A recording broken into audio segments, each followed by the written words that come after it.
I'm asking just to be a little respectful in this whole process, okay? So ask me a question professionally, and I'll answer it for you. I think that's sort of a dumbass question. Hope we can get a couple more plays to go our way. Maybe the results will be a little bit different.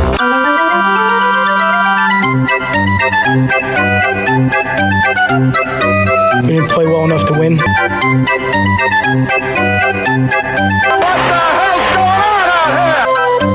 So obviously a disappointing game. One that we didn't play well enough to win. I wish you could just shut your big yapper.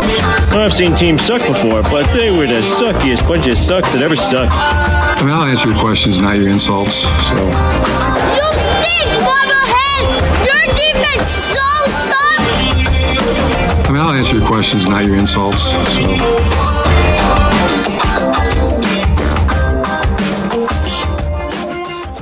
Welcome to the Angry Sports Brothers. We're on today's show. We talk about the Lions' loss to Tampa. Did this cost David Blau the MVP trophy? It may have. We'll see. The Pistons and Red Wings won on the same night over the weekend. Was that the greatest Detroit sports moment of the last 5 years? We'll discuss that. Brian Lewerke wasn't even invited to Saturday's Heisman ceremony. Is there an anti-MSU bias among the voters? We'll break that down. As we are just days before Christmas, and more importantly, we are only days before the NBA on ABC. As we start off the podcast today, we got the round table, the intelligent round table that consists, of course, of Paul in Chicago, which, by the way, we're going to be broadcasting on YouTube, so we look a lot better than we normally do.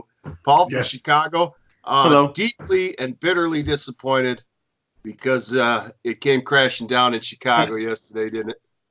With the Bears. Yes, it did. Yes, it did. All our flags are at half-mast today, but we still got Mitch. We still got him for 2 more years, so I'm anticipating great things. I'm surprised at the Trubisky love that I'm hearing. I mean, there's a lot of support for him in Chicago, despite your bitterness. Right. I think the anger now is turned towards the coach who refused to use Trubisky's attributes, which is running and actually throwing on the run and being mobile, and trying to force him to be a pocket passer, and pissed away the first 10 games of the season. The last 3 or 4 games, Mitch has been very serviceable. And it's the coach who just kind of says, well, no, I want to do my philosophy. Well, screw him. I mean, this is what they got. He refused to Lamar Jackson him like Harbaugh did, and just, tool everything around what his skills are. And, now the Trubisky love comes because they're letting Mitch be Mitch. Can we back that up for a second? Did you compare Trubisky to Lamar Jackson? I did not compare them. That's what I thought I heard too. I did not compare them. I said John Harbaugh took his offense and built it around Lamar Jackson's skill set. Okay. And that's what I said. And that is Nagy refused to do that with Mitch Trubisky's skill set. And, that's what they got. That's why they're out of the playoffs, because he refused. He was stubborn. He wants to be too cute with his play calls, and he's a dick anyway. Whatever. Mike's live from Florida. Mike, is the celebration gone on all night with the Tampa Bay Bucks?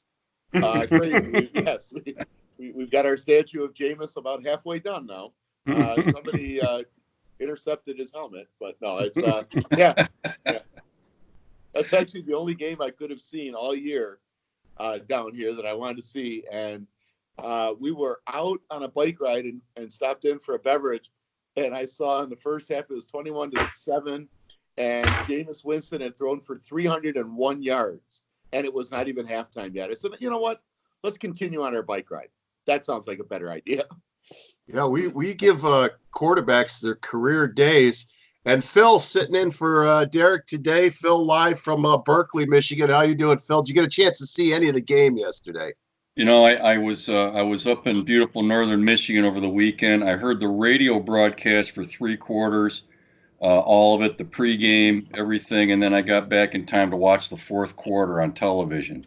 Oh. So I did get a really good feel for what had happened. It was interesting. The radio team gave up quick. What was the stat there? Was it 308 yards in the first half? Is that what you said, Mike?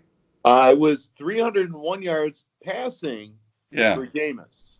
I think at that point, the Lions had 2 yards or 10 yards, something really silly like that. 236 yards to 1 after 1 quarter. There you go. I mean, it was so one-sided. It was hard to believe, but that was, I mean, it's not hard to believe for us because we've been watching this stuff all year, but that disparity was unbelievable. I think the full tank is on. It's on. Yeah, I saw a lot of quit. Although, Paul, you brought up an interesting subject about Trubisky, because I'm thinking maybe the reason they're losing is because they're not gearing to David Blau's strengths. Or maybe they just haven't found it. Yeah, but let's talk about the game. 38-17. Now, here's the deal. I looked at the beginning of the year. I was the idiot that said 9-7, 10-6, and battling for a playoff. But here's the deal.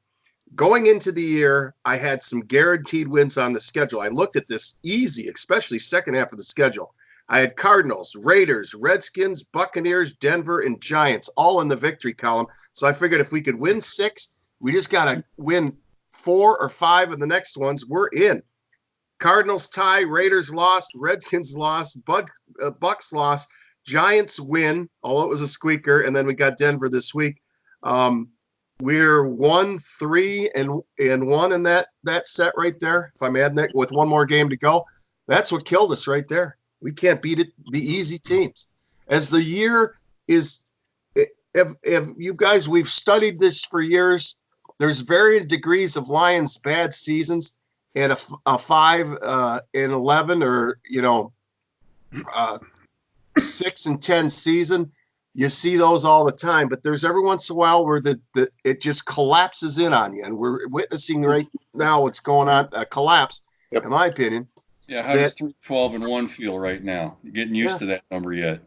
3-12-1. If you look at the stats, we are in number 5 in draft order. Yep. Now, keep in mind, we were 2-0-1 at the beginning of the season, and now we're talking draft order. We're 5 with a chance. If we lose this week against Denver, we'll move up to 4 because the Dolphins and Bengals play each other, and more than likely the Dolphins will win that game.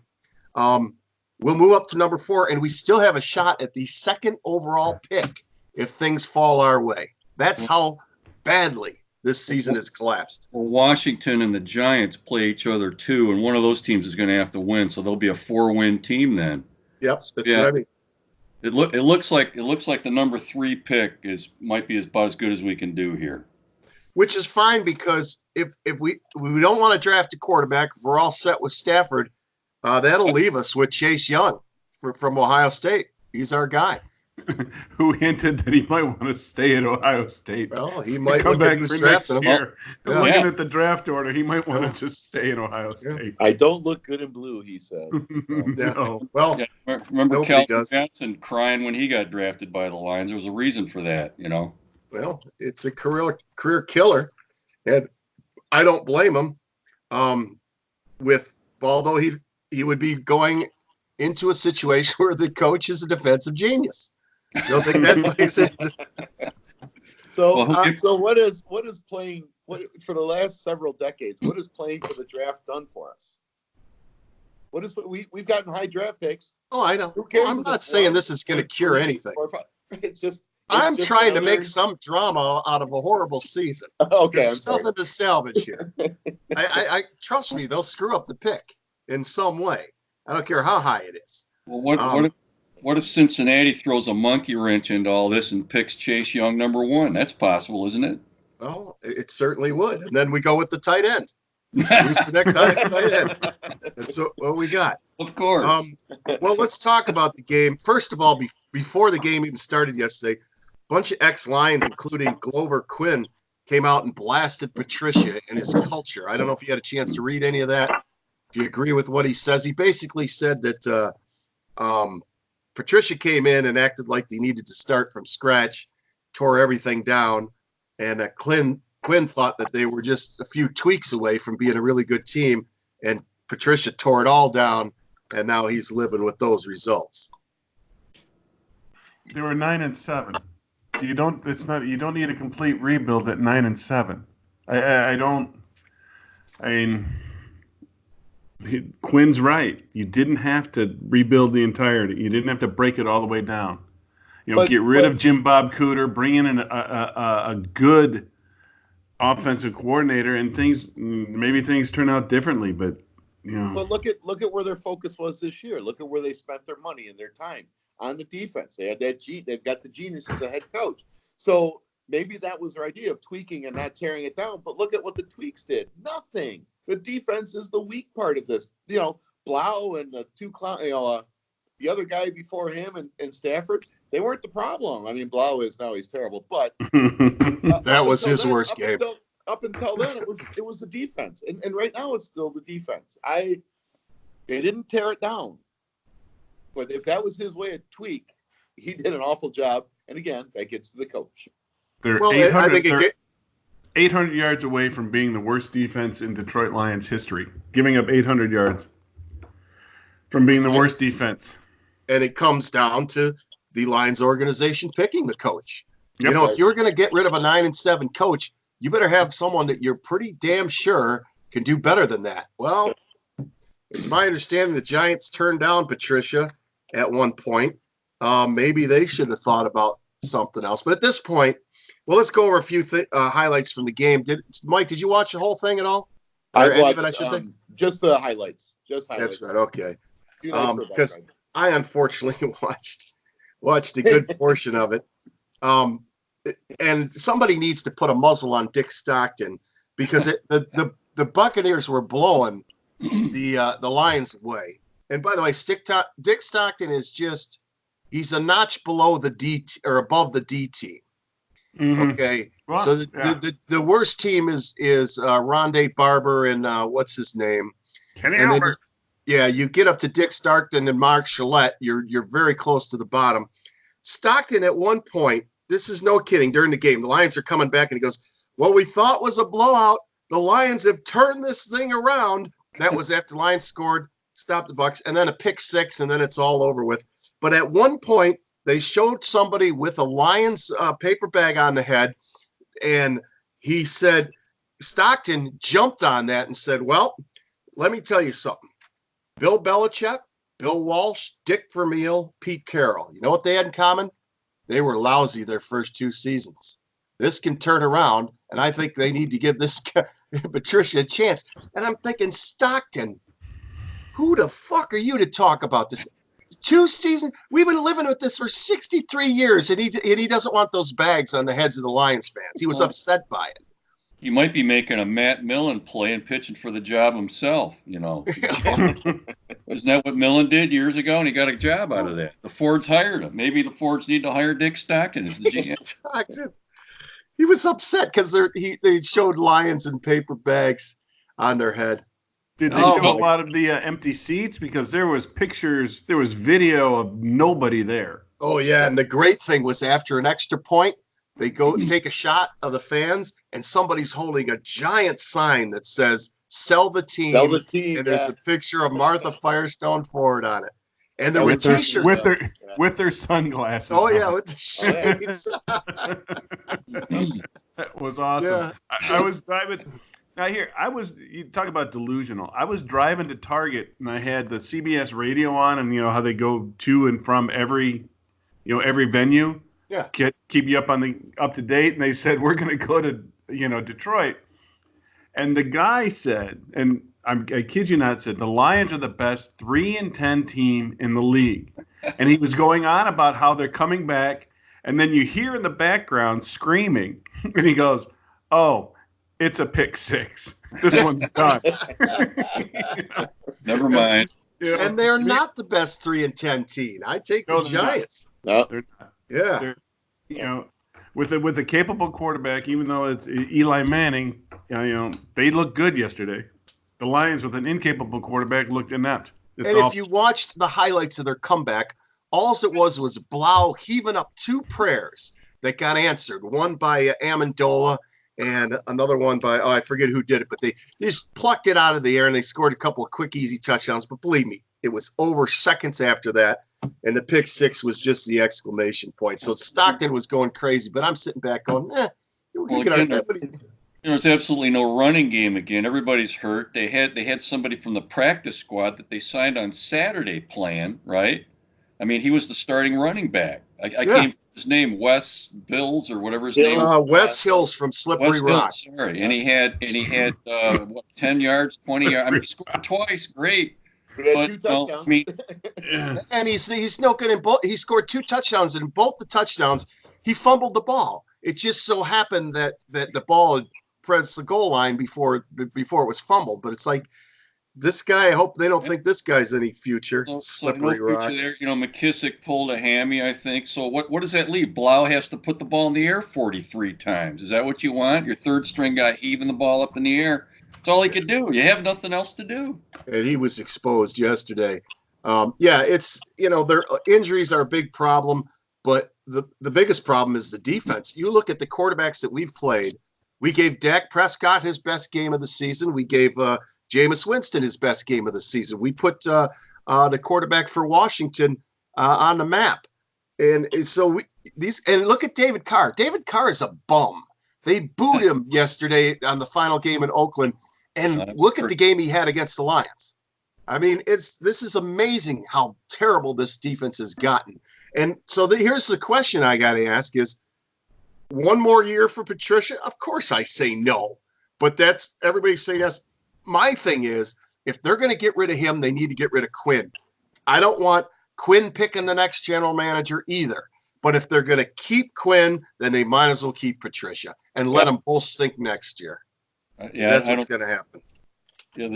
Quinn's been there 4 years. He's had a chance. I mean, come on. 4 years. The talk here. I'm sorry, Paul. Go ahead.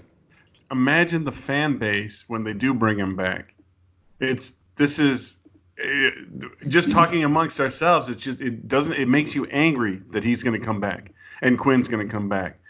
So I mean, and we're not the only 4 out there. But watch the spin. Watch the spin. Injuries. Oh, sure. Stafford went down. I mean, come on. Sure. How many franchises were the only team that gets hit by injuries? Come on. But they're going to spin it like that. Give them one more chance. Ford will not fire him. Hot. Stop that. So it's the sunglasses, but no, Quinn will have that biannual meeting with the press that he does, because he doesn't talk often. And you're right, Mike. He'll talk about the injuries and how unfortunate it is, and how they're working for this or that. The same crap we've heard for 60 years, pretty much, from him and other people. So. I would bet too, and the money right now is on them both coming back. So that's what we're hearing, sadly. And how did that 2 weeks ago? All the papers in Detroit were on fire. Fire Patricia. This has to happen. Everybody, Wojo, all those guys. Yeah. And 2 weeks later, and he's lost both games since then. Well, we got to keep him. What the hell happened? Yeah. 2 weeks ago, everybody was calling for his scalp. The only reason that this is going to happen is Quinn knows he's tied to Patricia. So he's not going to want Patricia gone, because then they're going to have to start looking at him. And if you look at Quinn, look at the players that he's drafted. Who do you look at? Tell me a young star. This Tracy Walker on the defense, and maybe Galladay, although he's disappeared for the last 6 weeks. And tell me the young stars that he's drafted. Most of the good talent was there before he got there. A couple offensive linemen, but anything? Do you see anything that the future that this guy is put in place to make you think he's building the Patriot way here in Detroit? Linebacker, Davis. Yeah, here's the thing. Jared Davis can't cover anybody. Okay, he's a decent linebacker from sideline to sideline, but I don't think he can cover anybody. I watched the guy said I think against the run he's pretty solid. But I don't think he's a big deal. There's really right, Ragnow, the center. Yeah, it's Ragnow.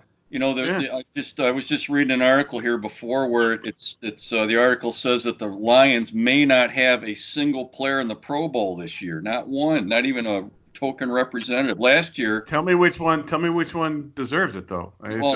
Nobody. I mean, it'd be Ragnow, except he hasn't. I don't think he's played enough. But we could normally put our kicker in there, Prater, but I don't think he's even had the year. Last year it was Slay and the long snapper, whoever that guy was. Maybe if it's the same guy, it'll be Dan Mulbach. That's the guy, right? Mulbach. I don't know if he's on the squad, but send him. Why not? Well, along the Perriman- lines of if you want Dick Stockton, because I don't want to go against him. Should we start a do campaign? you think that at one point he will be as good as Belichick, Walsh, Vermeil, and Pete Carroll? Do you think his Dick third Stock- season will be the turnaround? Yeah. For sure. Oh yeah, Of course. yeah. When was the last time Dick Stockton lied to you? Seriously. That's true. Dick Stockton starts every sentence with the word "and." I hate him. Sorry. There we go. And there you have it. Well, he always says he and I can't believe he's still working. Wasn't he doing games when we were all kids? I mean, has he been on the air that long? Oh, Piston absolutely. games on CBS. He used to do the big. Yeah, it was the NBA announcer when Magic won his first Oh title. my God. Yeah. Yeah, he's been around a while. I mean, are we suggesting maybe it's time, Dick? Buddy, Oh, buddy. Listen, still he making keeps sliding payments on down the in the air. order. He used to be second in the order. Now he's just barely hanging up above Rondé Barber and what's his name? This is Kenny sad. Albert. Yeah, I know. And Mark Shalev.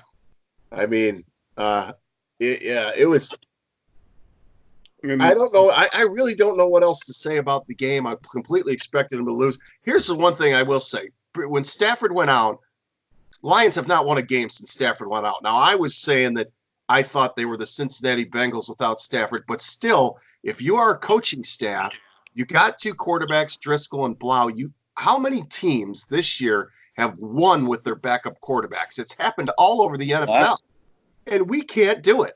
Doesn't that say something about the coaching staff? And we haven't played quality line. I've just named off the teams we played with these backups. They're horrible. We played the Bears. We played the Redskins. We played the Buccaneers.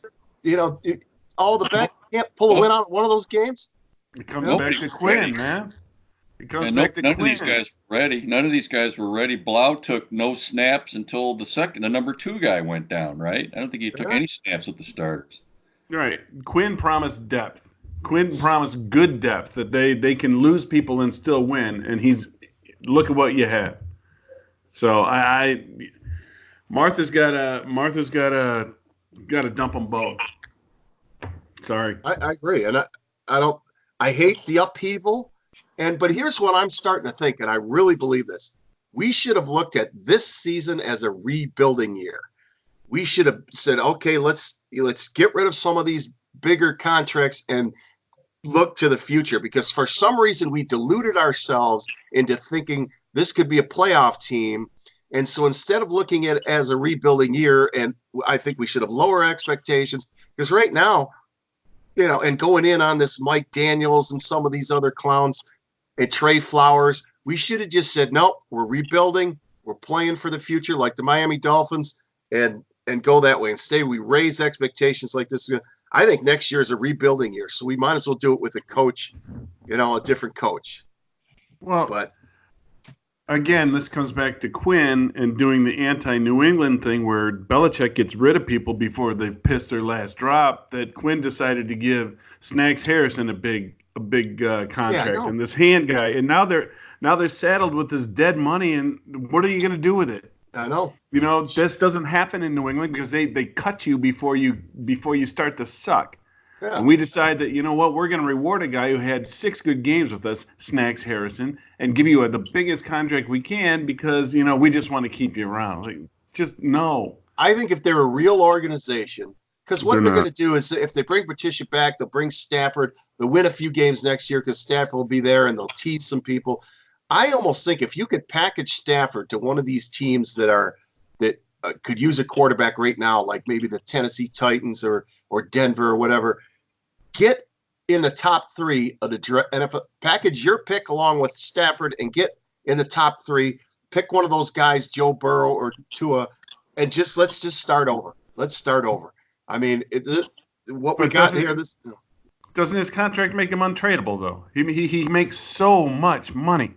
He's not even close to the top now. Hasn't there been several guys like Cousins and Derek Carr and Rodgers that are now got bigger cut? This is but the shitty teams like Cincinnati will never pay anybody like Stafford because they're cheap like the Lions. No, and they're going to Miami won't either. So to package him, I agree. I am almost 100% I think there's teams with you out there, that like some- for a perfect example would be the Chicago Bears that are close but need somebody that can throw. There's other teams out there that could use a top flight quarterback or a top tier quarterback that have. Wingland. Carolina's another example. You know, if they had Stafford, they'd be a contender. So I'm just thinking.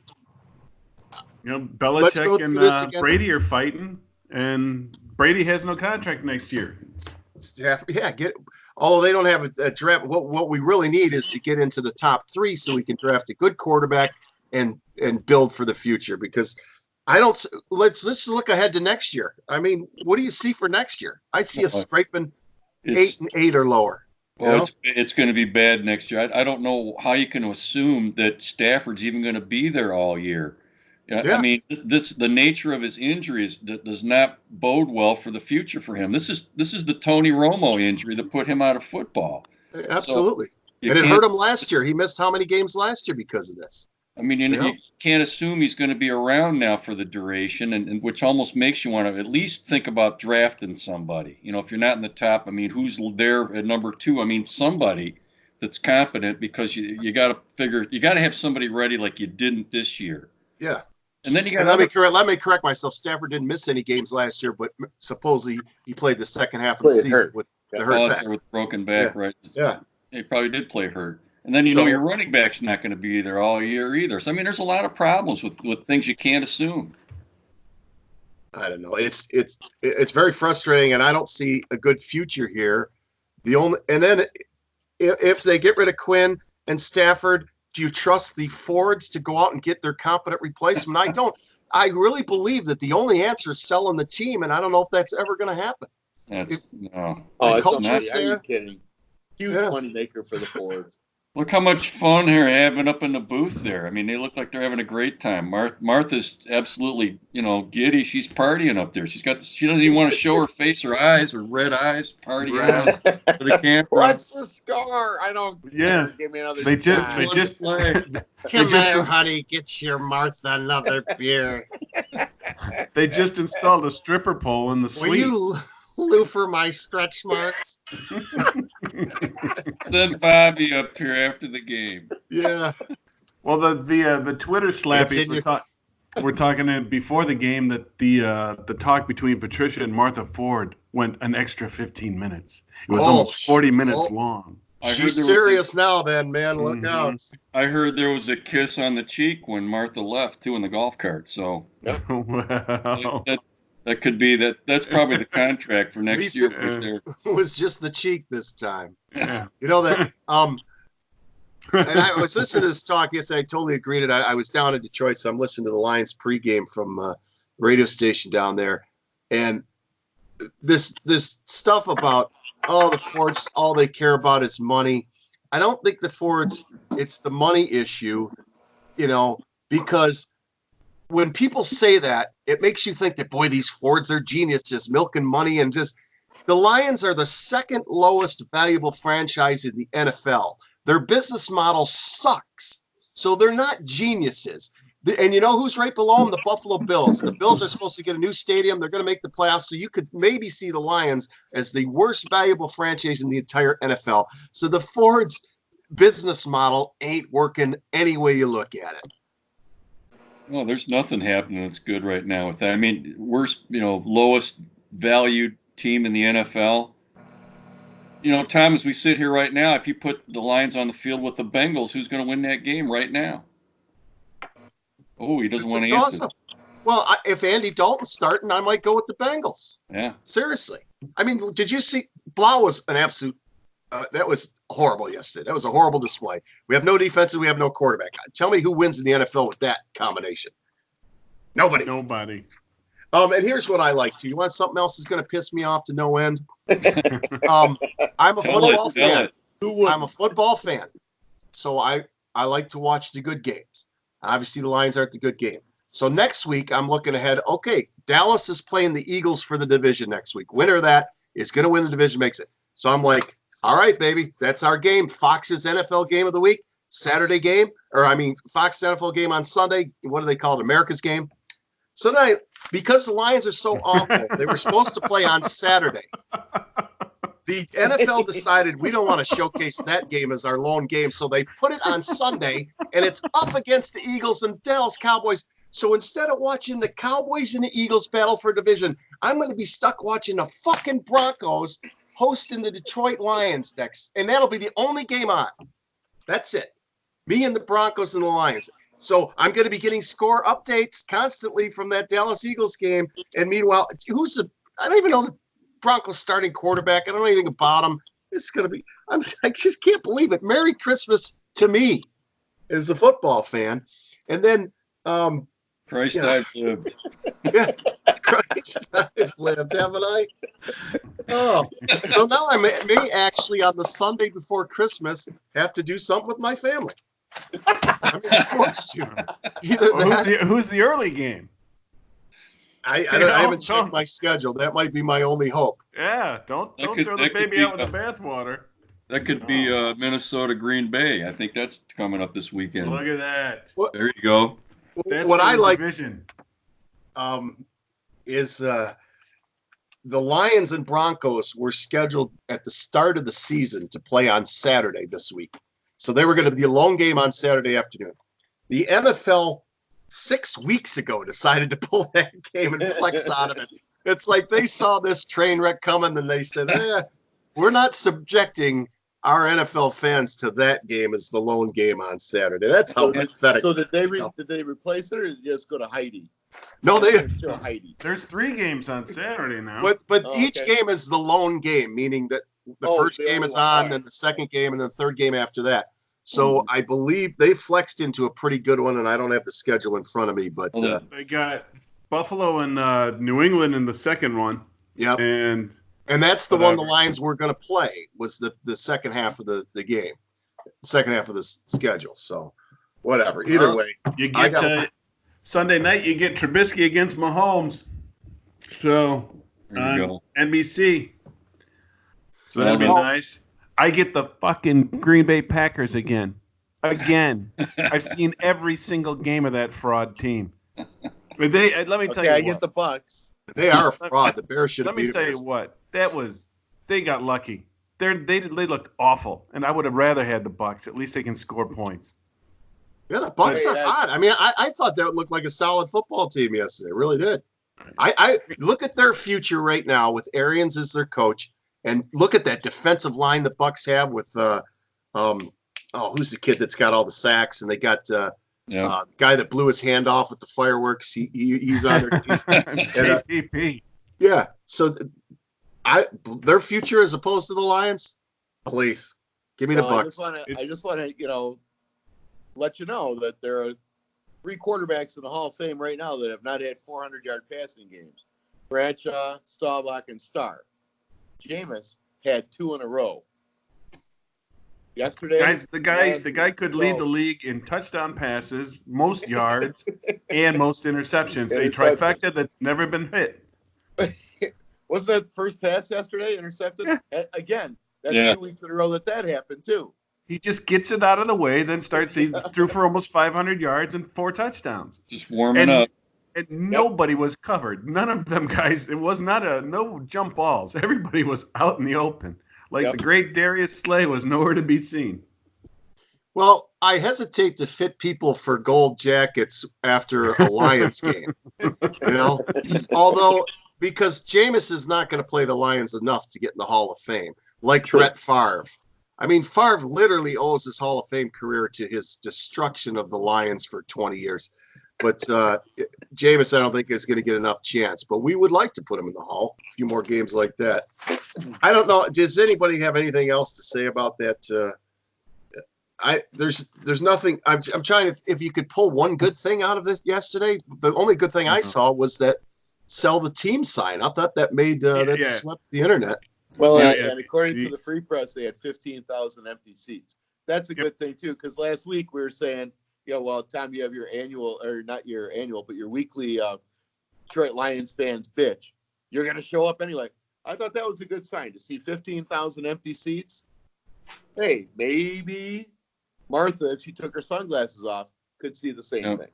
I think a bright side is the Lions are learning how to tank correctly now. They're going for it now. That's a good point.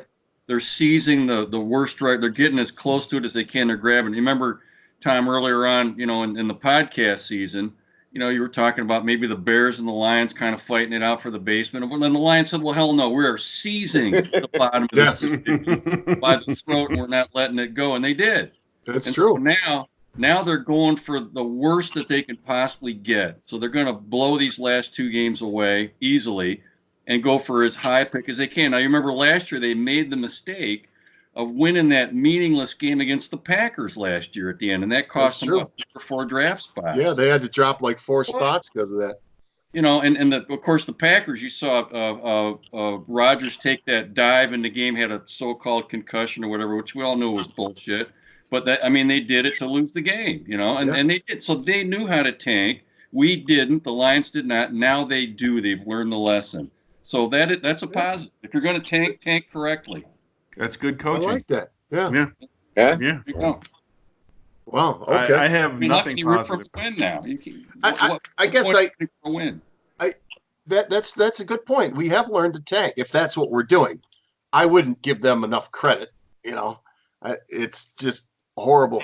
But they're not even throwing the ball to Galladay, are they? I mean, how many attempts to him went his way? I mean, when Stafford went down, he literally disappeared from the offense. All I see, in fact, Blau's only receiver seems to be Danny Amendola. Yeah. Every time it's always him. And by the way, if that's a bright spot on the team, it would probably be that guy. He's playing his ass off for this bunch of losers. Well, he's probably got a 1-year deal. He probably won't be with the Lions next year. Good for him. Yeah. They want to be. I wish I had a 1-year deal with them. Then I wouldn't be with them at all. But I don't. We don't. Any other NFL news yesterday? Let's see. The Bears are out. The Bears are out. It looks like. Does anybody believe that the Seattle Seahawks can win the Super Bowl? Nope. They have the best record in the NFC, and Russell Wilson is amazing, but I don't know what else is on there. They did beat San Francisco, right? And every time you say they're not that good, they keep winning. So they've won 7 road games this year. They could wind up with a bye, and then who knows? Look out. Yeah, and there's just this fascination with the Cowboys every time they get a win. I heard it all day today. Well, teams have gotten on rolls at the end of the season, made runs. I was shocked they actually won a game yesterday. Seattle Seahawks wide receiver Josh Gordon suspended indefinitely for testing positive for cocaine again. He's out for the rest of his life. Yes. So that's going to hurt him because he was a big factor with him yesterday. So yes. Can't blame I'm listening to one announcer. Who was it? Oh, Colin Cowherd was being sarcastic. Okay, yesterday the Giants fans really Eli was probably his last game at Giants Field, went out with the win. They were applauding him every time he went under center. They had this big applause at the end of the game. It was this big, nice send-off. And Cowherd's like, well, look at the last 6 seasons. These Giants fans are very forgiving. And he went on this like, I said, are you kidding me, Cowherd? You know what we would do to a quarterback? Oh, yeah. If he won 2 Super Bowls? How about 2 playoff games? Him. Yeah. How about a division? Win a division, he'd be canonized. That's true. If he won a division, name a field after him. Yeah. Yes. Every school in Detroit would be named after him. David Blau Stadium. There it is. So Cowherd's wondered why. David Blau Catholic School. Yeah. It's hard to even answer here. I mean, hasn't come close to happening. No.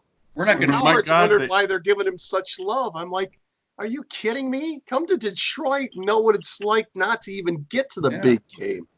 My God, I mean, I don't want to say we're old, but we're not going to see that in our lifetime. A quarterback win 2 Super Bowls here? No. Come on. Man. Stafford is close as we're going to get for the next 30 years with this bumbling organization. Oh well, so Yeah, I agree with the oversaturation of the Dallas love, or just the Dallas storyline. It's every week that it's a crisis throughout the nation that either they win or they lose, and it's boring. Skip Bayless, it's always with the Cowboys, as you know, and then first take, it's awful to listen to. And even Cowherd did it. Cowherd did it today. he All about opened up with the Cowboys. Yeah. What? Okay, they beat the Rams, who are they don't know they don't know their identity either. So would they beat a team at home? Yay! Are they going to beat the Eagles? I don't know. Maybe. And if they do, good God, hide the women and children. Well, the Eagles are a fraud, anyways. I see the Dallas hosting a game because they won the division and being out in the first round. But whatever. I don't like it either. They're either going to have to play, Seattle or San Francisco. Yeah. At home. And that or Minnesota. Well. Or Minnesota. Well for Dallas. Or Green. Well, if they play Green Bay, they can beat Green Bay. I don't think they can beat the other three. And I had a question yesterday. I don't know if you saw it. Did you see Carson Wentz's touchdown throw he made against Washington? That was as good as it gets. And I'm thinking, boy, if that was Mahomes or Aaron Rodgers, we'd have to hear how only they could make that throw. I don't know how many people could have made that one. Yeah. And it's like, no, you know what? In the NFL, you got a lot of great athletes, and there's a lot of them that can make those kind of throws. Thing with Rodgers is he has a tendency to take a lot more chances and try that more often. But that was something else by Wentz yesterday. Well, Tom, you have to make your qualifying remark about Rodgers. You forgot to do that. Oh, yeah. Well, if pound for pound, he may be the best quarterback ever played the game. Talent-wise, he's as good as they come.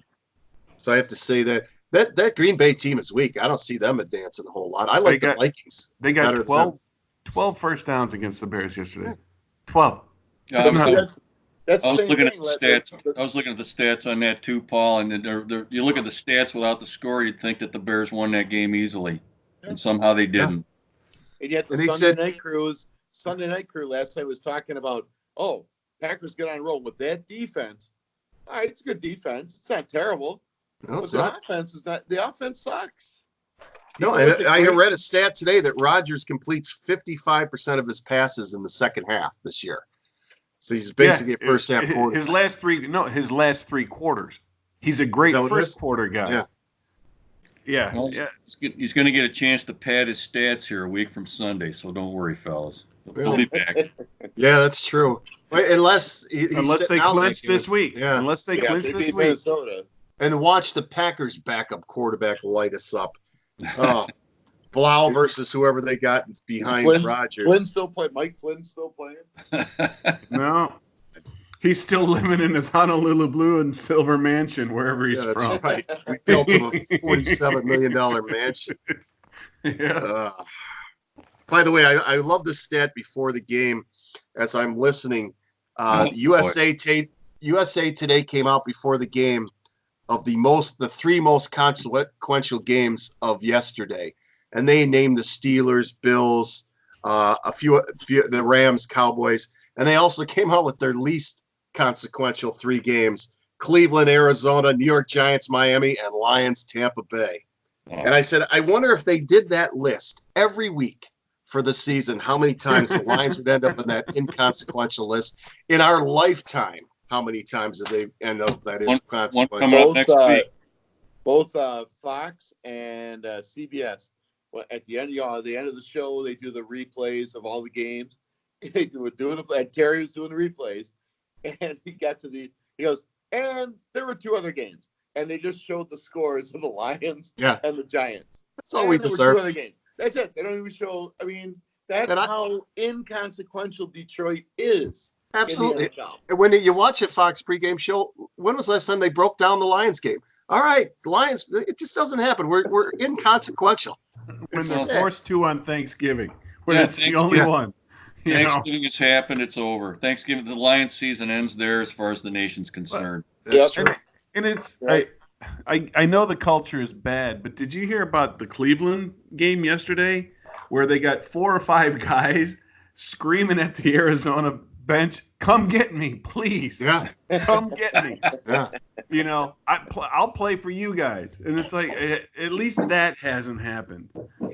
But Well, I'm sure that half the Lions roster is thinking that, though. right. Please, somebody come get me. But I mean, yesterday Freddie Kitchens and Jarvis Landry got a little shout out at the on the sidelines, and then Landry went back in, and that's when he started screaming to the bench, "Please come get me! I'll play for you." Well, that idiot. The reports now that dope is coming back next year. Kitchens. Good luck to them. Good. No, there's no way. No. Yeah, he may not be the problem. The problem may be old number 6. Baker. Yep. Yeah, that was probably the most overblown thing going into this year. Browns for the Super Bowl. All right, we need to move off the pro football talk here. We've got well, Paul, do you have I was going to do a breakdown of the big game coming up this Saturday between CMU and New Mexico. It's San Diego State, but I couldn't get any information on that. So I guess we'll go to the – I mean, will you watch it? It's on ESPN. It'll be on the television, yes. Yeah. Hell yes. Hell Oh, yes. Yeah, By the way, the college games are dwindling down now, so you got to watch as much as you can. There's not much on anymore. By the way, if you ever want a telltale sign that your bowl sucks, if it's played before Christmas Day.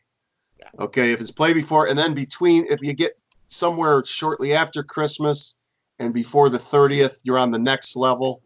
But so we got that. I think if it goes from cold to warmer, if you got to play in New York outside, that's a bad sign. But if you got to play in the Bahamas, that's okay. That's true. Good. But all these early games, you talk about no crowds. It's fun when they try and isolate the camera to just show the people in the first 4 rows. But you got CMU as an underdog, so there you go. They don't have a Taco Bell student section? No. At the, wow. Not for the New Mexico Bowl. Oh, Well, okay. Isn't game day going to be there? I'm guessing they're not. Paul, do you have a Red Wings report for this week? They won. They won 2 games this week. They got 4 out of a possible 8 points. They are still in last place. But the goal differential is the same, so that's not good. But they have let the little kids play, and their number 1 draft pick, Zadina, has scored three games in a row. Yep. That's all. I mean, if they can tank and lose, but if the kids are coming up and they're playing better like Zadina has, and he looked okay, You did. I'll be happy. And let them, and don't let Jimmy Howard play again. Keep him as like a pet, or like he's like the rally monkey or something. But get Bernier, and that's it, and somebody else. But don't let Jimmy Howard between the pipes again. I can't take it. Well, they did trade for a goalie here, as you know, Paul. I'd never heard of the guy, which is probably appropriate, but maybe this is a sign that Howard won't be back. And I can't imagine that he'd be in the plans even for the rest of the year. I don't know why he would be. No, he's not young. I mean, I'd rather have this kid Comrie play, at least find out if he's got anything. Right. Yep. You know, or Larson, as crappy a year as he's having in Grand Rapids, bring him in anyway. I mean, just find out, if you got something. Now, the problem, of course, is, the game that Howard got hurt in against Toronto at home. What was it? 60 shots got fired between him and Bernier when Bernier went in there. That's not good. So it's not just the goalie. If you're letting up 60 shots, my God.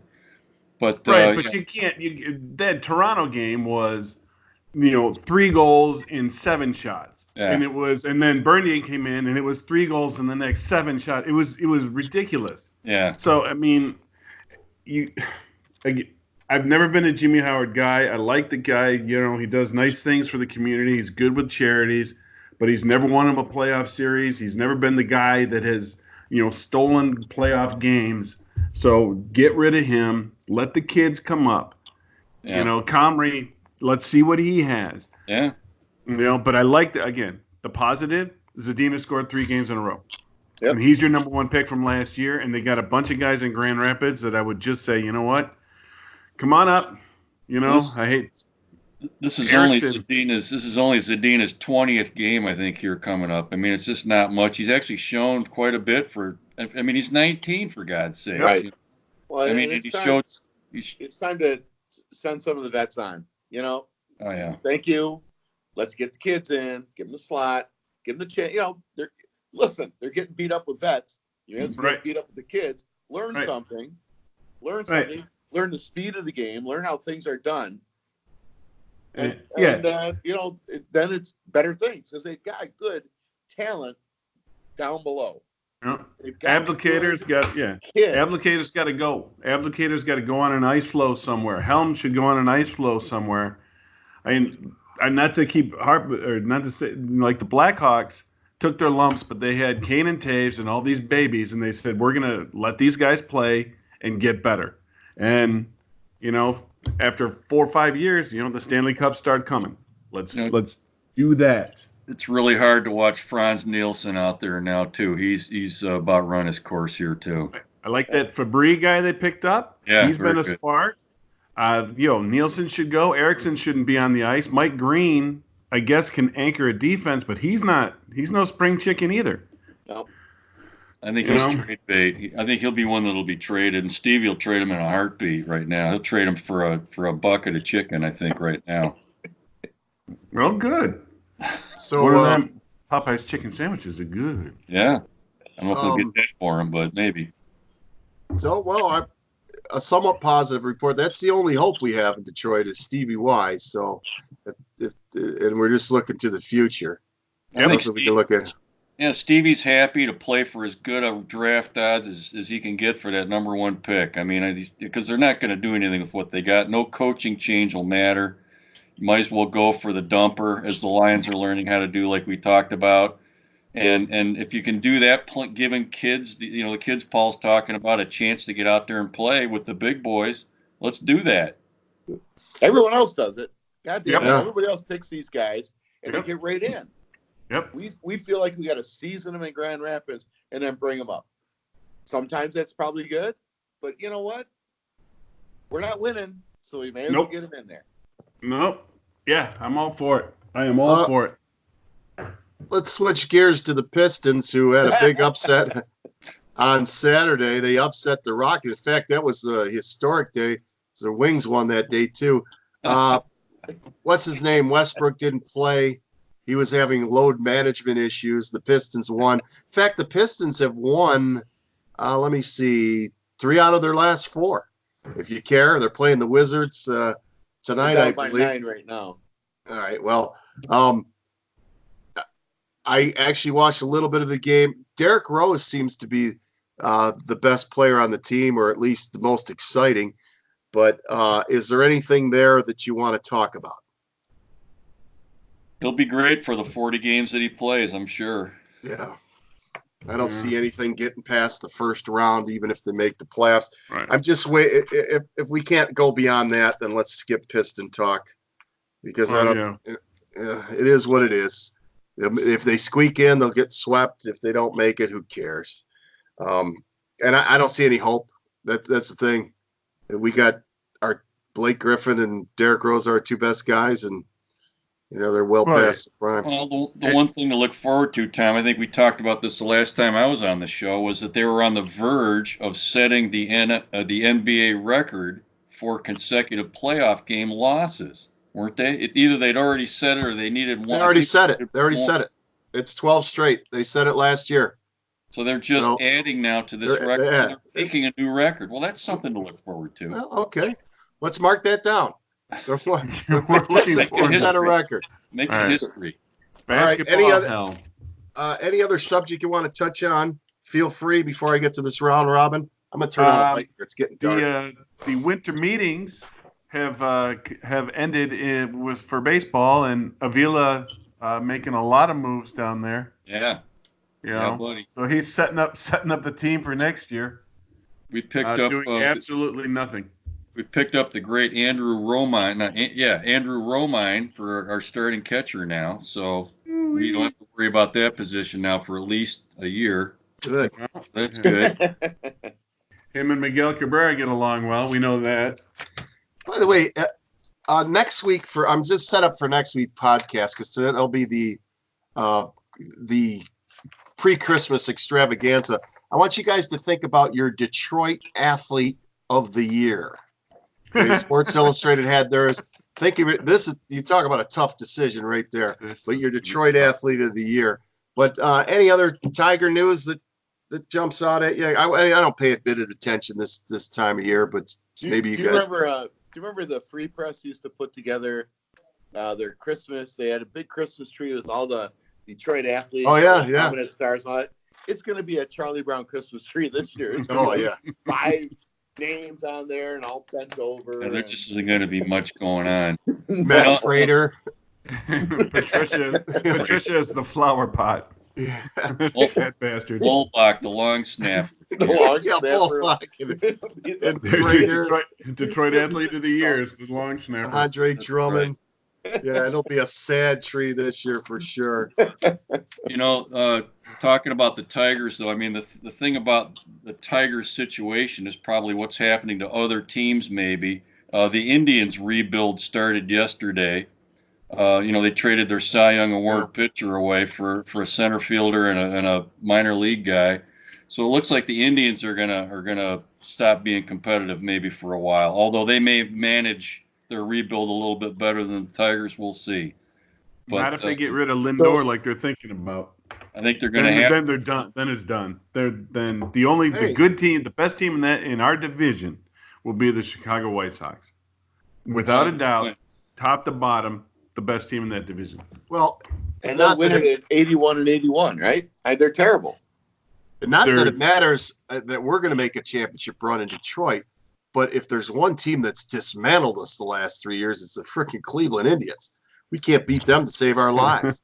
we lost 10 in a row against them this year, and then look at our record the previous 3 years. It's terrible. Is it 10? I thought it was 16. Was it? I thought it was 15 out of 16, but 15. They lost a lot. Maybe it was in Cleveland that they lost 10 in a row. I don't know. They were 1-10 in Cleveland. That was a disaster. That was a Major League Baseball record, losing the most amount of games against a division rival. So go Tigers. I think the Lindor thing is for sure. They're going to get rid of him, and there was some talk about moving Mike Clevenger too, who had a lot of good things with Detroit too, as did the rest of the Cleveland pitching staff. But as this team comes apart like that, maybe a little better situation for Detroit. You can look at it that way. Well, it wasn't Cleveland. Cleveland was an inning away from supplanting the Cubs as the World Series champions. Yeah. They were close. Yeah. They were so close 3 years ago, and all of a sudden they're nobodies. Well, maybe they've employed Bob Quinn's 9 and 7's not good enough, and they've dismantled this whole thing now. Yeah. All right, let's get to the round robin question here. We Alabama cornerback Trevon Diggs and linebacker Terrell Lewis are sitting out this game against Michigan. Do you think that helps? I think Michigan's a shoe-in now. We need about 5 more to sit out. And we need 3 offensive linemen and all 4 of their starting receivers to sit out. Who's sitting out? Saban to go to the Bahamas, and yeah. I was going to say the same thing. Who's sitting out for Michigan? So far, it hasn't been anybody of significance. According to the Free Press, nobody's sitting out. They're going to be fully loaded. And magically, and I don't understand this, Michigan is only a 7-point underdog at this point. Am I missing something here? This is an Alabama team that's got a superior coaching staff that's going to have a month to prepare. And unless I'm missing something, one horrible pick 6 against Auburn that hit the guy's back, and then the guy went 100 yards. Otherwise, Alabama's in the playoffs, and I don't get it here. They're on another level. Michigan should have never accepted this. We discussed this last week. I don't know if they had a choice or not, but Alabama's only favored by 7. I would jump all over that. Yep. Jump all over that. No doubt. House money, take it. Yeah. I can't imagine that somebody sitting out for Alabama wouldn't just be an opportunity for some stud backup to step up and just tear it up. They're 4 or 5 deep in every game. Yeah, it's Right. like Ohio State, you know. I mean, somebody graduates, so what? You know, it seems like somebody better. Graduates. Well, graduate. You're using you said You're graduates. using air quotes, aren't you? Just Yeah. just an expression. Graduate. That's just a word, you know. Okay, cool. Moves on in life is Leaves better. Ohio State. Yeah. By the way, did you notice at the Heisman ceremony, everybody there had at one point sat in Ohio State's athletic dorm. You had Burrow, the guy that won it, and you had Chase Young. Dobbins was there, also their quarterback. I mean, Ohio State, unbelievable. I don't know how you compete against them. I mean, they get on Harbaugh for not beating them, but look at the athletes they got. And so, and they graduate, like Phil was saying. They just kind of move on. But yeah, I mean, really, if they don't win the whole thing, isn't that a big upset? I mean, if they don't win everything, isn't that an upset? Ohio this year? State? Oh yeah, yeah. I mean, even though they're not seeded one. They're not seeded one because they weren't interested in the game yet with Wisconsin until the second half, apparently, and I guess that cost them the 1 seed somehow. No, it's my personal opinion. This is the most intriguing college playoff they've had since the very first one. That LSU, Clemson, and Ohio State can all win it. Any one of those three you could easily see win. How about this? Do you guys ever you ever see the NFL guys doing this? Yeah. Do you ever do that when you do something good at work? Like All the time. It's the dumbest thing in the world they do, but I saw it all day yesterday. When you make a good play, what is that? Star. I just did a load of laundry and I came up out of the basement doing the same thing. Yeah. Feed me, baby. That used to be my argument about touchdown dances. You know, you get the big spike and all that. And I would do the Monty's Cartage equivalent of, hey, successful move, and we'd spike a lamp. It didn't work, It didn't work. No, didn't work. But no, somebody told me that eating thing was the running back. They were feeding their family. Their expertise, their excellence was feeding their family. That's what I heard. About 2 or 3 years I did ago, too. That's why I say it's at your job. Do you do that after something good? You're feeding your family. Report card's done. I'm going to try that tomorrow. Yeah, see if it works. Star or angel on the top of the Christmas tree? Star. Angel. I don't have a choice. It's predetermined. Star, angel. Paul, What you do got you anything? I've got the star on there. When I was a bachelor, I had a Christmas tree once, and I put Deion Sanders on the top of it. So star. He's a star, and an angel. Where would you rather see Urban Meyer fail, in Washington or Dallas? I think he's got a better chance to fail in Washington. Yeah. Well, I'm just saying, where would you rather see him fail? I think he'll probably fail at either one. Dallas. I'd like to see him fail in Dallas, but with all the talent, he might be the thing they need. So he might succeed, which would suck. But Washington seems like a no-win. So Washington. Well, what I would like to see is it fail in Dallas, because I would love to see the Jerry Jones press conferences in the locker room after each game and Urban just stew. After watching another weekend of promos, are you any closer to watching Flirty Dancing when it comes out? Oh my God, my heart is racing. Yes, I am. Still no closer? Me either. No.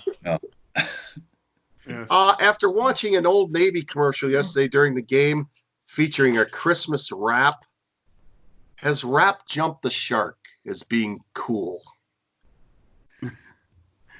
When it's Doogie Howser doing it, no. When Old Navy, and they had the guy who's Doogie Howser. It was Doogie Howser. It was Doogie Howser, but then, well, they made it because, it's an African-American art form, and they had a white wife doing it. It was just kind of weird. That's what I mean. And when they're doing it, and they're in Christmas pajamas doing it, I think it's jumped the shark. I think it's time for a new genre of music. Derek Carr or Kirk Cousins? Who would you rather have? Cousins. Getting close, yeah. I thought this might be a toss-up, but no. Yes, there we go. Do you think one of Facebook's most important functions is telling you when D-list celebrities die? Oof. To me, like if you hear a character from F Troop has passed away, that seems to be what Facebook is good for you, telling you when all these people that you've never heard of died. So Larry Storch died? No, I think it was a co-star. Forrest Tucker Passed away. Good. Yeah. Don't say Oh, stuff good. like that. Agarn's still with us? Yes, he's still with us. Is it more important to have a high IQ or a high basketball IQ? I'm sorry. I just brought that up because I hear that term and it drives me nuts. You can't have both and be in the NBA, apparently, right? Guess not. But there's football IQs now and there's basketball IQs. I think that's just ridiculous. So you know how to play. You know which ball to bring to the field, I guess, right? But it doesn't it only count if your IQ is off the charts? Well, yeah, that's right. It's got to be off the charts. Your basketball IQ has to be off the charts or it doesn't count. That's right. And I heard that recently about LeBron James. His basketball IQ is just off the charts. Redskins fans in droves are switching to the Baltimore Ravens. Who should the Lions switch to? Oh, we're going to switch. Pick a team. Well, if you're going to do this, okay, so the logic, the Browns. No, I mean seriously. If we decided to just abandon this team, who would be your logical choice? You can't be the Browns; they're just as bad. Okay, so Baltimore, Washington, they're right down the road from each other. Yes. So that's the logic there. If we're using that logic, Cleveland's our team. No. The logic is going with the closer to go with the team that's winning or has a winning tradition. The Baltimore's right down the road from them. I know, but they are also winning and have a winning tradition. So I mean, they've been switched. Green Bay. You can't just switch from the Lions to the Browns. What good does that do? Or the Cincinnati Bengals? All right, I think you either switch to. I would. So you're right across the lake from Green Bay. You'd be a Packer fan. Not Packer fan.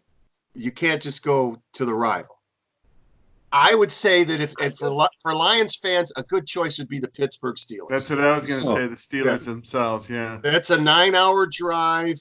Lots of Lions fans show up for those games anyways when they play Detroit, and that's a winning tradition. You can pretty much count on the playoff game. And they have a sexual predator in their organization also. So, I mean, we'd be switching. So it wouldn't be a big switch for us. Yeah. Well, there's plenty of guys with issues in Cleveland. You know, lots of guys. So I mean, that works. Sexual predator? Come on. Oh, that's pretty strong. That's pretty strong.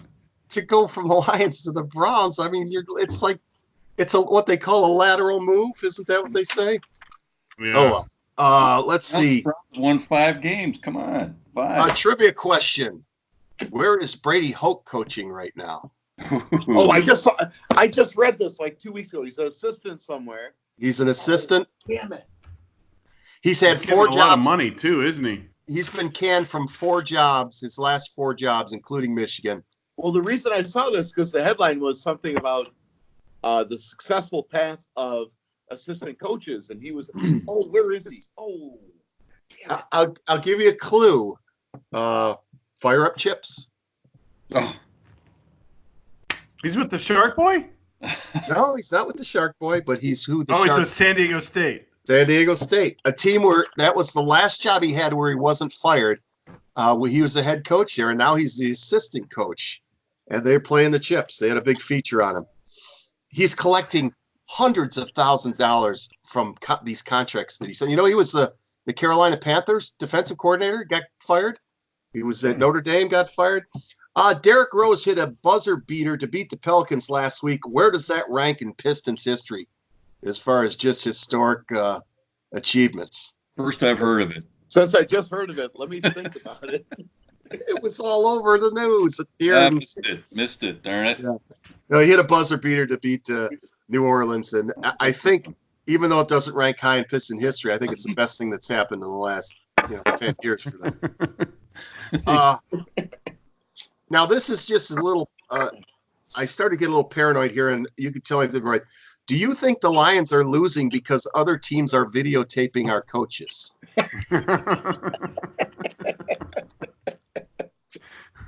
Hey, I just want to clear it up because I'm starting to think, hey, maybe there's the reason we're collapsing this year.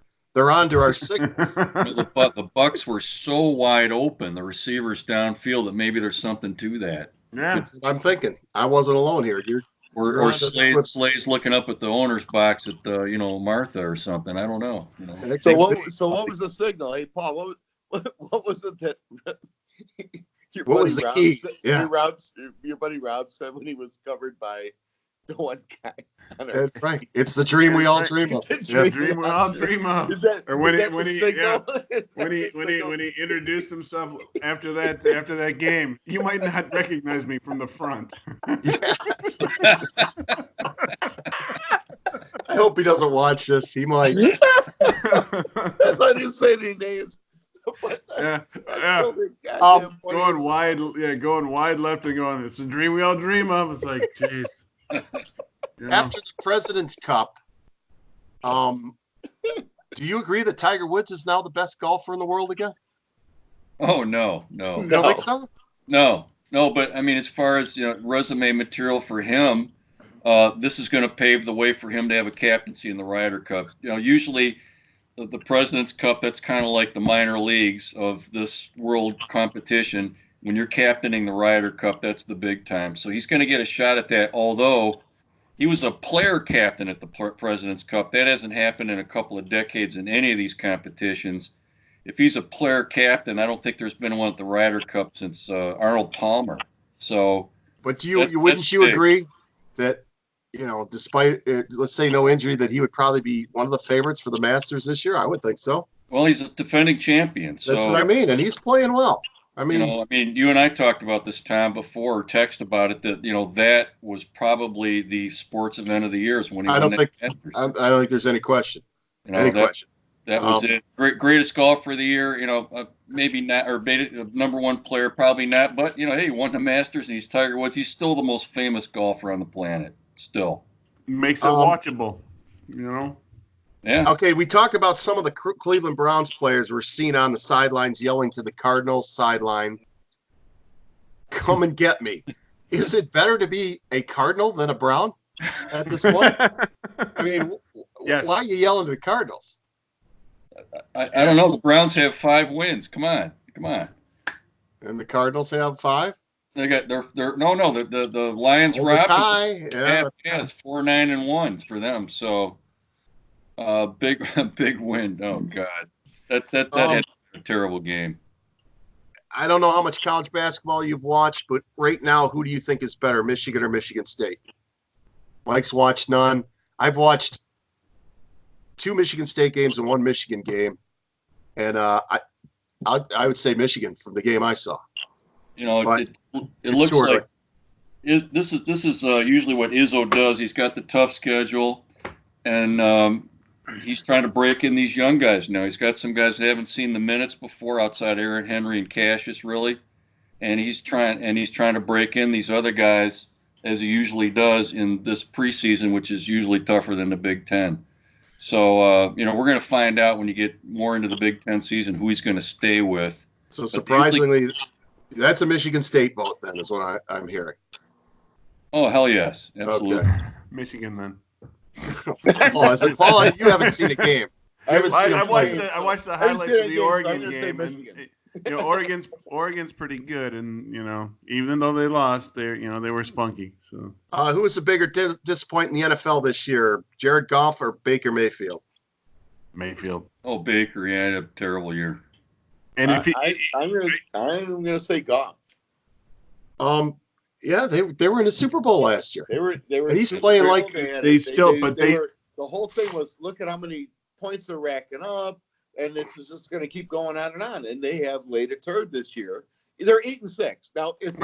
They still have the opportunity to win 10 games. Right. If this was in Detroit, we'd be saying, go Lions. It's not. They were in the Super Bowl. They were a point a minute team, and then this year came along and they just can't do it. I'm sorry. I mean, Baker I think with the amount of publicity that Baker got the entire, off season and all the commercials that you see, I think that that's why I would say he's a bigger disappointment because you don't see Goff's face anywhere. No, you don't. He was I in an agree. ESPN commercial and that was it. Well, and a lot of the pundits had the Browns favored for their division and to be a Super Bowl contender, and they're barely better than the Lions. But But they said the same about the Rams, and they've got, that's true. Gurley behind them. I mean, he's That's got true. Gurley to hand off to. I don't. The only reason I would say is Baker Mayfield because there has been some games this year that Goff has looked great, and there's been no games this year where Baker Mayfield has looked great. Yeah, that's it. True enough. If somebody paid for and drove you or flew you to the game, all expenses paid, would you go see the Quick Lane Bowl between Eastern Michigan and Pittsburgh? I mean, for Paul and Phil drive you, Mike fly you to the game. Is that Martha? Is that at Martha Ford Field? Oh, absolutely. Yeah, I'll be there. I'll be there. You're flying me there? Well, no, you and Mike are 20 you and minutes Paul are right? being driven, and Mike's being flown because he's in I Florida. can be flown. I'd go. Well, Yeah, I'd go. It's okay, flown, whatever. It's imaginary. Okay, You're not. flown. Nobody's gonna fly into the damn game. Sure. Just I'd ask- negotiate tickets for Mom and Dad. I'd go. When is that game? Tomorrow night? Is that tomorrow night? Let me That look. is the 26th. So that's free after football. Christmas. Of course I'd go. Free football. Lynette. I take Lynette. That's our anniversary. She'd love it. Oh my God. Yeah. Oh, that would be honey, guess what I got? Yes, that's right. Best Those for are you, honey. I'd put it in a small box. Open it up. You remember those when I promised you that all expense paid trip to Hawaii? Well, I got something better. A Quick Lane Bowl. Get yourself an extra bear claw. I saw this over the weekend, and I think this might be an obvious answer to this question, but I was watching Scrooge. Would Bob Cratchit have been so dependent on Scrooge if he would have stopped banging his wife? Because he had about 12 kids. Of course, your boss is an ogre. You're dependent on him. Just lay off one night. He was the Or toss off into a pillow. he was the Philip Rivers of London. But they had a little chicken that they had to eat on Christmas. That was their big meal, and it was like a chicken this big for 12 people. Well, look at how happy they were. Come on. They were happy. They were happy. happy. Certainly. I think he was happy. His wife I was was going to say pregnant. she didn't look that happy. No, because she was pregnant. Her entire adult life was spent pregnant. Her uterus fell out. So yeah. Yeah. What was the bigger surprise? The Patriots are caught cheating, or Josh Gordon got suspended for substance abuse? Equal. It's a tie. Yeah, it's equal. Eli Manning ended his pregame speech yesterday by just saying "fuck it." I don't know if you heard it. That was the end of it. He started to say something. He just said "fuck it." Don't you think that's the way Patricia should end all of his pregame speeches? That should be the presser after the game. I got. Here we are. That's coming from the writers. Yes.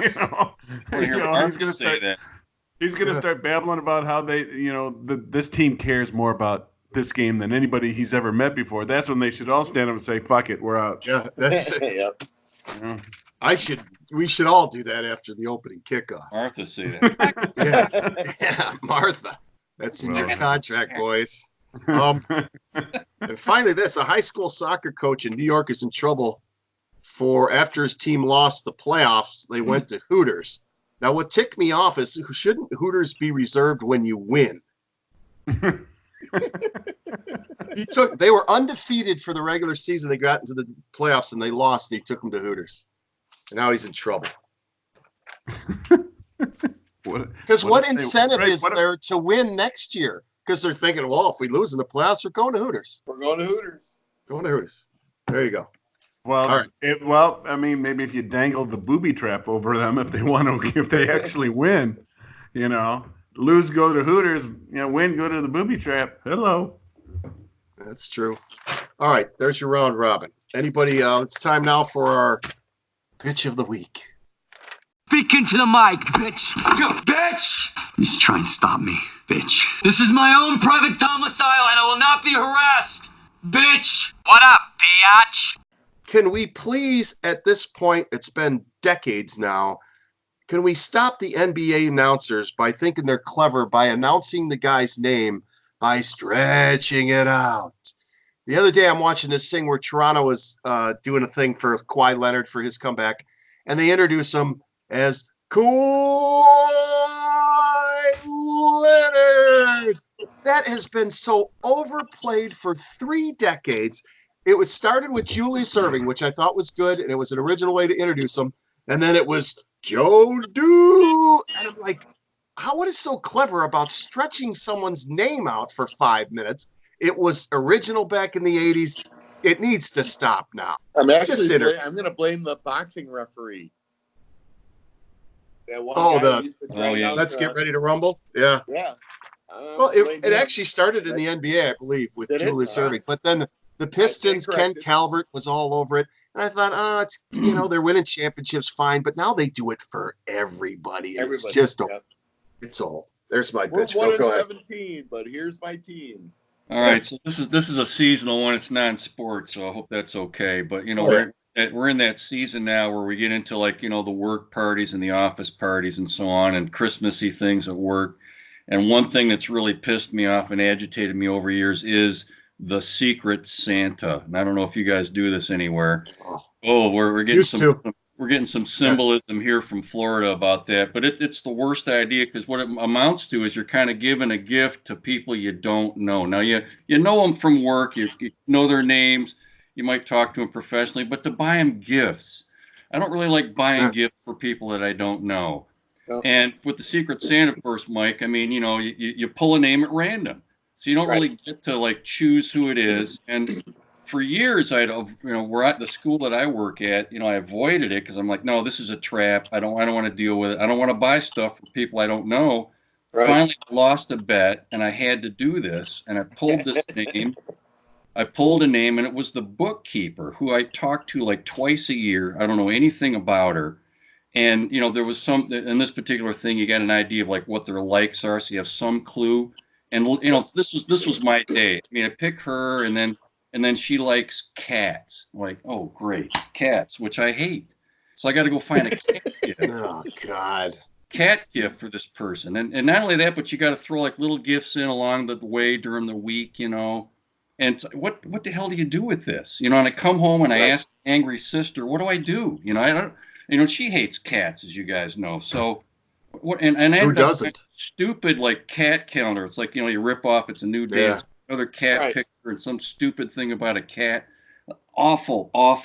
And haven't gotten in one since. Secret Santa, the worst. Yeah. I agree totally with that bitch. Yeah. I'll jump on that bitch every day. I hate Secret Santa. Don't they limit it to yours limit? They limit to $20 or something that. But there's always the Michael Scott that's going to buy the iPad. Yes. Yeah. Somebody buys a $300 iPod, blows you away. Yep. Yeah, I've had some nightmares on that. I had one guy that bought me a chia head, and I'm trying to be serious with my gifts. So and he's laughing. I'm like, okay, if it was going to be a gag thing, then I would have done that. But it's whatever. And then there's ambiguity. People take it seriously. Some people are doing the gag gifts. You know what? Screw you don't know what's coming. Let's take the word secret out of it. I'm your Santa. And then see what happens. And when is this time you ever got a Secret Santa gift that you ever used or thought anything of? Dumb idea. You're right. And you got enough crap to buy in Christmas. You don't need to buy an employee one for the stupid thing. Good one. That's a good one, Phil. We're putting that down. That might be we'll have a bitch of the year. That's a candidate. Try to keep seasonal with that one. Yes. That is the seasonal. Paul, you got anything? Yeah, you guys know that I like my children a lot. And it's cool that people like their. Yeah, there's sometimes I like them. All of them equally? Who's your favorite? Well, I don't want to say anything. Rank them. But no. You don't want to see Ian's name? Okay. Do I love LeBron James kid a lot? Because he's on ESPN.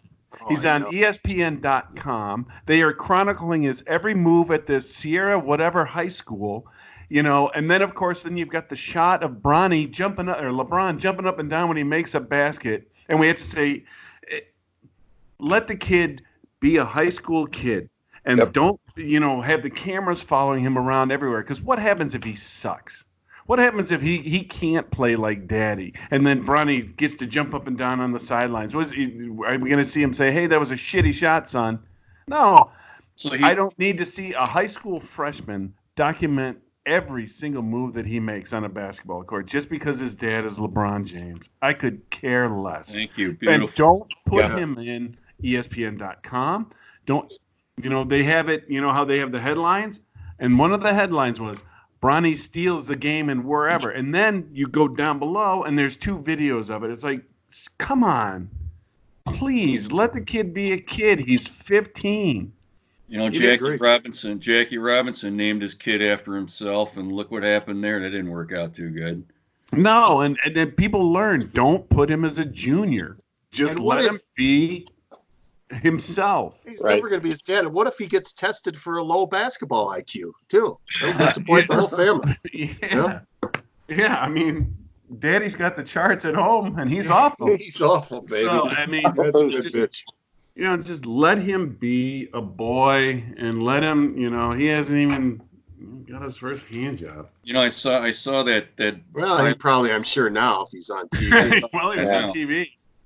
But I saw the highlight tonight. There was just a layup. I mean, it was just a simple layup. There wasn't anything special about that. And the old man went nuts on the sideline. And come on, man.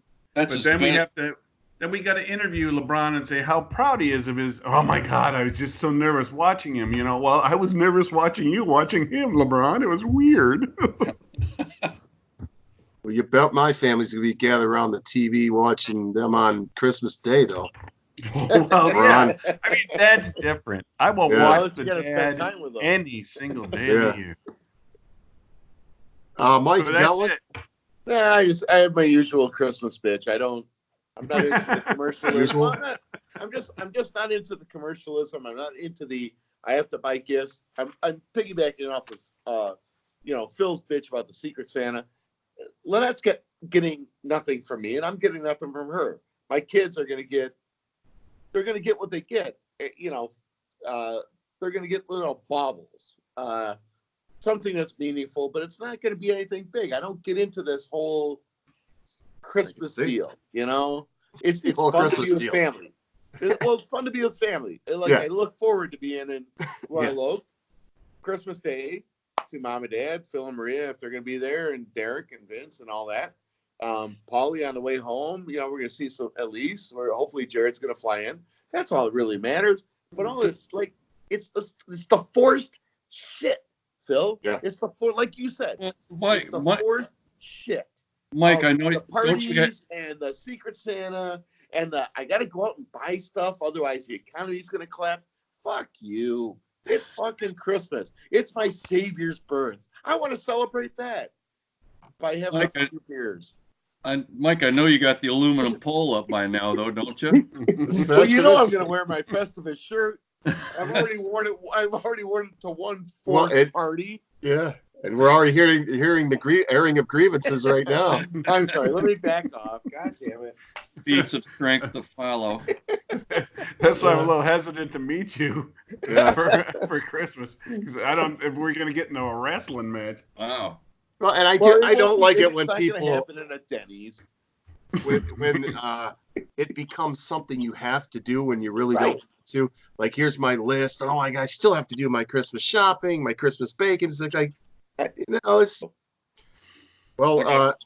I got one thing here. I got a tease for next week. I'm hearing a rumor that the Angry Nephews, both of them, will be sitting in this chair outside of Detroit, Michigan, on the show next week. I have confirmed that Vincenzo Patel will be a guest on the show. I talked to him Saturday. He's nervous, but like to be a part of it. We're assuming that he's actually upstairs working on his material right now. Nice. This is the pre-Christmas spectacular. If this is the one thing I was saying, okay, let's come up with our Sportsman of the Year for Detroit. and also come up with the best Christmas gift that you ever got, the worst that you ever got, and the best that you ever gave, and the worst that you ever gave. So that's for next week. Man, There's So- a. I'll be doing a live remote from Grand Haven, Michigan. Because we'll be over there. There's a possibility I'll be doing the live remote from Royal Oak, Michigan. So. That's a Ooh. month. Are you still staying there? Well, I mean, I'm probably coming in on Sunday, and there's Lori's telling me stay until Tuesday morning. I'm like, well, whatever. Because I think she's got a date. Going there. All right. Yeah. All right. She's Well, we got have a to date. sign off for now. Don't forget, we're on Facebook now, and we're going to try to get on YouTube. It should be on YouTube. Very exciting. So I wear my shirt and tie. And Happy Fest. like our Facebook page. Thanks, Phil, for sitting in for Derek today. Nice job. Yeah, nice job. Some good content. So, nice takes. and don't forget to join us next week for the pre-Christmas spectacular. It's the Angry Sports Brothers. Good night, everybody. Good night.